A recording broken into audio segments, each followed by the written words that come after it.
In today's video, we're going to be group coaching creators. And of course, there's a lot of questions to ask, but today we're specifically going to talk about the mindset of a successful creator, which is easily one of the most important things. At the end of the day, you can focus on your video ideas, you can focus on your thumbnails, your titles, your filming, but mindset, it's all up here. If you want to get to the millions or 10 million subscribers, it's all in your head. And if you can push through these mental barriers, you can make it. And that's what we're going to talk about today. So let's begin group coaching. What creators have you looked up to the most? And what are the top lessons that What are the creators I've looked up to the most and what are the lessons I've learned from them? A lot of the creators that I've looked up to the most are usually creators that I am good friends with, like, Preston and some of the other guys that I'm surrounded by, simply because I'm able to directly talk to them and just get like tons of advice from them on certain things. I've obviously gotten a ton or learned a lot from other creators that I've never talked to in my life. But lessons that I've learned, one thing that I learned a ton from Preston is the value of building a team behind your content. He was the one who got me to hire a bunch of people to help me produce my videos. And before that, I was kind of against I wasn't against it, but I was just like, why do I need 15 people to help me make YouTube videos? Like I can do it myself, right? So that was one thing I learned from him. And obviously, me growing a team was one of the best things I did. The other thing is I'm trying to think, I don't remember his name off the top of my head, but there's an old Minecraft YouTuber that I used to be really good friends with.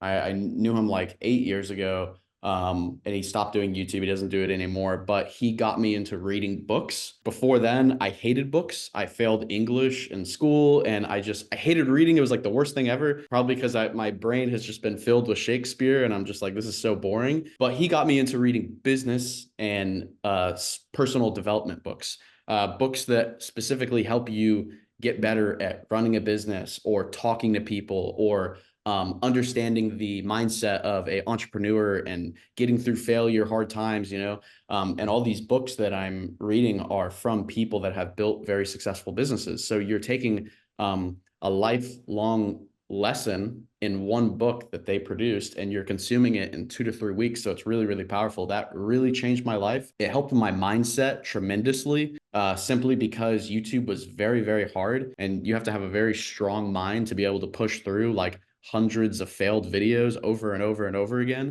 So kind of getting my mindset right really helped a lot there. Those are the two like most impactful ones I've learned that I can think off the top of my head. I have a lot of other like very small lessons like, oh, someone taught me about a thumbnail or some, just small stuff, but those are like the two major ones I would say. Okay, if you don't mind me asking, what about your mindset did you have to change or essentially fix? You kind of cut out there, but you said like, what about your mindset you had to change? Yeah. So, I mean, it was a number of things, right? It was learning about skill sets like discipline. Like with becoming a successful creator, you have to be very disciplined and consistent with your content. And you have to be able to push through and post videos every day or multiple times a week, even though every single video is getting 0 views. And you have to do that for 2 to 3 years plus straight. It's very mentally challenging. So I really had to learn about discipline and just pushing through hard times. Another thing I learned about is just really like communicating with people and how to build like proper friendships and relationships. Because through school, I didn't really have a lot of friends. I really just focused on YouTube. So it was hard for me to like build relationships after I got out of school because I was very shy and I just made YouTube videos, but I wanted to have, friends that could help me with YouTube. So that was another thing that I learned a lot. Some things that I learned is just like how to really plan for your future. I never really knew how to like think ahead. Like I always had the mindset of like, what am I doing today? Like I was always worried about what I'm doing today. And I learned that a lot of really successful people worry about what they're doing 10 years from now. So they're more long-term thinkers. So kind of developing my mind to think more long-term, plan ahead, know my schedule. Like that was a big thing for me, is like, especially with YouTube, you got to keep up with your content, right? So I started to know, okay, hey, what am I filming 2 months from now? Like right now, our videos are planned out all the way through summer, all the way to almost September. Well, I know every single video I'm filming every single week, all the way to September. And then obviously I have other plans that go, further than that, but that really helped a lot. With YouTube videos, I was always week to week to week, and it would always stress me out when I didn't know what I was doing next week. Okay.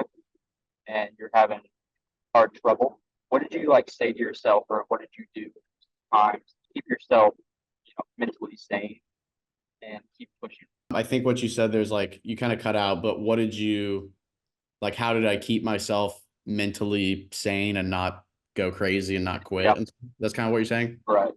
Yep. Yeah, I mean, one of the major things that helped me push through is passion. I truly loved making videos, and my passion for making videos didn't really come until like 2 years into making videos. A lot of people think that when they're super passionate, like they have to just be dripping with passion in order to start something. But I don't think that's really true for anyone. I think a lot of like great football players, like I don't think they loved football before they even played it. I mean, some of them did, but as they got into the game and threw the ball more and caught more passes, they fell in love with the game more and more and more, and so forth. But my point is like, it took me probably about 2 years to develop a really, really strong obsession type passion for YouTube. And once I did that, it was kind of like there was no stopping. I really had nothing else on the table going for me. I didn't want to go to college. I didn't want to fall into my parents' footsteps. I didn't want to do like, the other thing I wanted to do was be a pilot, but I was like, that is going to take so long and also so much money to become a pilot, and I had no money at all. So I was like, YouTube is the only way. It's either YouTube or I'm flipping fries at McDonald's. So basically my mindset was like, I have to make this work. But at the same time, I was so passionate about it that it never actually felt like I was working. Every single day when I was filming videos for 10, 12, 16 hours in one day, I would film for like 16 hours in one day. I loved every second of it. Like, yeah, at the end of the day, I was tired, but I loved all of it. It was so much fun. So that helped.